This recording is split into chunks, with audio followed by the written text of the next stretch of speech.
दोस्तों, जिन लोगों को भी ये लगता है कि पाकिस्तान में 25 करोड़ की आबादी वाले लोग रहते हैं, वो बिल्कुल गलत है।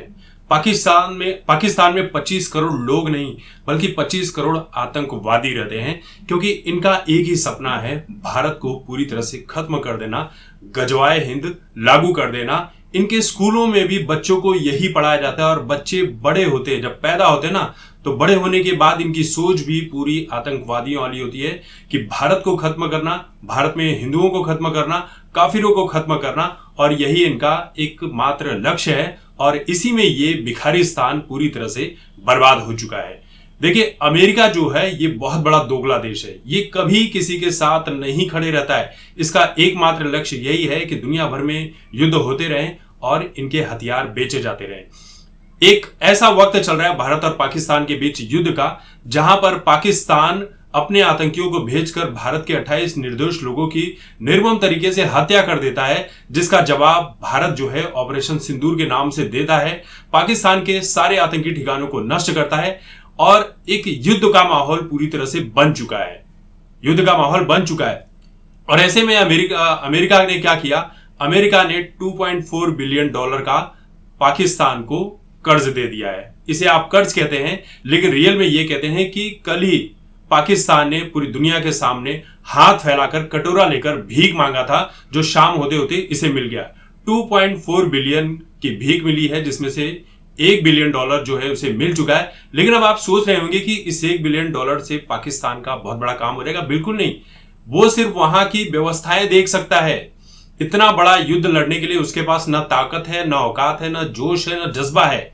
इसके फाइटर्स जो हैं, पायलट हैं, ये लड़ने से मना कर रहे हैं। और एक हमारे देश में देखिए, चंडीगढ़ में आज का नजारा, सरकार ने यह कहा कि भाई आम जनता से भी लोग आर्मी में शामिल होना चाहते तो आइए। आप देखिए, लाइन लगी है। ये हमारे देश का जोश, क्योंकि जहां की लीडरशिप क्वालिटी इतनी बेजोड़ होगी, वहां पर लोगों के भीतर जोश और जज्बा आ ही जाता है। अब पाकिस्तान को लग रहा होगा कि भाई बहुत पैसे मिल गए।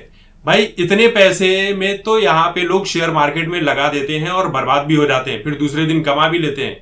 तुम्हारे पास कोई ऑप्शन नहीं है। इससे ज्यादा तो अंबानी जी ने अपने बेटे की शादी और सगाई और बाकी चीजों में खर्च कर दिया है। दुनिया भर के तमाम महंगे सेलिब्रिटी को यहाँ बुलाकर नचवा दिया। जीएसटी कलेक्शन ही पिछले महीने यहाँ पर इतना था ना, जितना पाकिस्तान को कर्ज मिला है उसका 10-20 गुना ज्यादा था। तो आप सोचिए कि भारत कहां पर है। और जिन लोगों को लग रहा है कि भारत बहुत हल्के हल्के में चल रहा है, भाई ये युद्ध है, एक प्लानिंग तरीके से किया जाता है। आप शुरुआत से देख लीजिए। एक पॉडकास्ट में मोदी जी ने कहा था कि मैंने तो अभी अपनी ताकत का कुछ भी खर्च नहीं किया है, जिस दिन जरूरत पड़ेगी और खर्च करने पर आ गया तो फिर समझ जाइए क्या होगा। तो वही हो रहा है। मोदी जी ने प्लानिंग की, ऑपरेशन सिंदूर हुआ। उन्होंने कहा, स्पष्ट शब्दों में कहता हूं कि आतंकिस्तान के जितने भी लोग हैं सपोर्टर, इनको छोड़ा नहीं जाएगा। और वही हुआ ऑपरेशन सिंदूर के नाम पर। फिर उसके बाद आप देखिए कि पूरी प्लानिंग की गई, मॉक ड्रिल करवाया गया पूरे देश में, सभी जनता को अलर्ट किया गया, आर्मी को लगाया गया बॉर्डर एरिया में। हमारे आकाश मिसाइल S-400, जिसे सुदर्शन चक्र कहा जाता है, किस तरह से आतंकिस्तान के हथियारों को नष्ट कर रहे हैं, वो हम सभी देख रहे हैं। कुछ घटनाएं जरूर हुई हैं, युद्ध के हालात हैं, इसमें इस देश का हर एक नागरिक शहीद होने के लिए तैयार है। लेकिन उस पाकिस्तान, आतंकिस्तान, भिखारिस्तान की हालत देख लीजिए कि क्या है। न यहाँ के फाइटर लड़ना चाहते हैं, यहाँ के मिनिस्टर जो है अपने परिवारों को दूसरे देश में भेज रहे हैं। और पाकिस्तानी आर्मी का एकमात्र लक्ष्य, यहाँ पर पीएम वीएम की कोई वैल्यू औकात नहीं होती है। इनका बस एक ही मात्र उद्देश्य होता है, यहाँ की सेना जो है, जो आर्मी वाले होते हैं, वो पैसे कमाते हैं, युद्ध करवाते हैं, और यही सब इनका काम होता है। पाकिस्तान इसलिए चिढ़ा हुआ है ना, क्योंकि अब इंडिया ने जो है ना, पाकिस्तान के छोटे मोटे आतंकियों को नष्ट नहीं किया है, नहीं मारा है, वहां के बड़े आतंकियों को मारा है। इसी वजह से ये पाकिस्तानी आर्मी, ISI सब उन सभी के जनाजे में पहुंचे हुए थे। और उसके बाद से ये किरकिरी, पिरपिरी, मिरमिरी सब मची हुई है। हालांकि ये कुछ उखाड़ नहीं पाएंगे। अभी भारत युद्ध में पूरी तरह से एंट्री भी नहीं किया है। वो देख रहा है माहौल, अभी स्टेप बाय स्टेप चल रहे हैं। अभी हम कहते हैं ना कि डिफेंस वाले मोड पे हैं। जितने हमले पाकिस्तान कर रहा है, बस उसका जवाब दिया जा रहा है। लेकिन जवाब देने में भी आप सोचिए कि पाकिस्तान के 8 एयरबेस जो हैं आर्मी के, वो नष्ट कर दिए जा चुके हैं। हवाई पट्टियां उजाड़ दी जा चुके हैं। इनके सैन्य ठिकाने नष्ट किए जा रहे हैं। जो इनके टेरर कैंप्स हैं, उसको नष्ट किया जा रहा है। फिर उसके बाद जो जो इनकी जरूरी चीजें हैं जहां से ये अटैक कर सकते हैं, जो JF-16 और 17 का हवाई ट्रैक है उसे नष्ट किया जा चुका है और इनके पोर्ट नष्ट किए जा चुके हैं। और ये अभी लड़ाई की शुरुआत नहीं हुई है। भारत के पास युद्ध लड़ने के लिए अगर फुल फ्लेज्ड भारत लड़ाई करता है तो भारत आराम से 6 महीने की लड़ाई लड़ सकता है। भारत के पास इतने हथियार हैं, इतनी सारी चीजें, इतने सारे पैसे हैं, और जरूरत पड़ी तो इस देश का एक एक नागरिक अगर एक एक रुपए भी निकालेगा तो 150 करोड़ रुपए तो ऐसे ही हो जाएंगे। हालांकि 140-42 करोड़ की आबादी है, लेकिन मैं एक एक रुपए की बात कर रहा हूं। यहां पर निकालने पर लोग आएंगे ना तो 1-1 लाख रुपए भारत सरकार को दे देंगे भारतीय सेना को मजबूत करने के लिए। तो पाकिस्तान किस उम्मीद में है? सबसे बड़ी गलती कर चुका है वो। उसे लग रहा है कि भारत बहुत कमजोर देश है, वही वाला है जहां पर निर्णय नहीं लिया जाता है, चाहे 26/11 की घटना हो जाए, चाहे कुछ भी बम फट जाए। ये वो भारत नहीं है। पिछले 2014 से लेकर अब तक भारत सरकार ने सिर्फ मिसाइल बनाने का काम किया है, राफेल खरीदने का काम किया है, आकाश जैसे मिसाइल को बनाने का काम किया है, डिफेंस सिस्टम को मजबूत किया। हमारा एयर डिफेंस सिस्टम इतना मजबूत है कि उसकी बात पूरी दुनिया में हो रही है।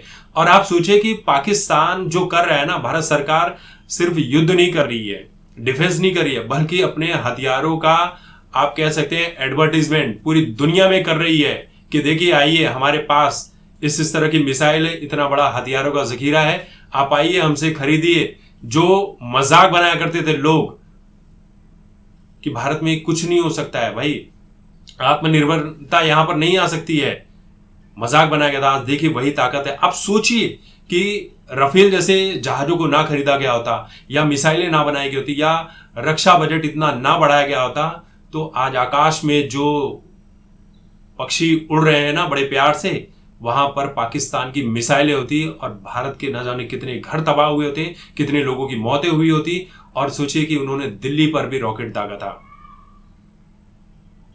सोच लीजिए कि भारत कितनी मजबूती से है। हमें जरूरत नहीं है अमेरिका के भीख की। भारत ने IMF से भीख लेना या जो भी पैसे लेना, कर्ज लेना, ये तो 1993 में ही बंद कर दिया था, जब पिछली सरकार थी। 2000 आते आते तो साल 2000 आते आते इन्होंने पूरा कर्जा चुका दिया। भारत ने ये सब काम नहीं किया है। तुम हर वक्त कटोरा लेकर पहुंच जाते हो, कभी चीन के पास, कभी तुर्की के पास। और सोचिए ये तुर्की कितना दोगला है, जिसके देश में भूकंप आया था तो पूरी दुनिया से कोई नहीं खड़ा हुआ, अकेला भारत खड़ा हुआ था।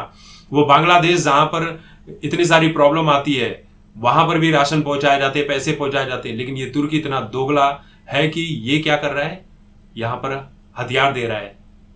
सबका नंबर आएगा भाई, सबका नंबर आएगा। आप बस धैर्य रखिए, अपनी सरकार पर, अपने आर्मी पर भरोसा रखिए। और ये युद्ध पाकिस्तान को बहुत बड़ा महंगा पड़ने वाला है। अभी तो सिर्फ भिखारिस्तान के नाम से जाना जाता है, आने वाले समय में पाकिस्तान का नामो निशान नहीं होगा। ये भी बता देता हूं कि वहां पर बलूच जो हैं, फिर अफगानिस्तान के साइड से है, फिर सिंध अलग बनेगा।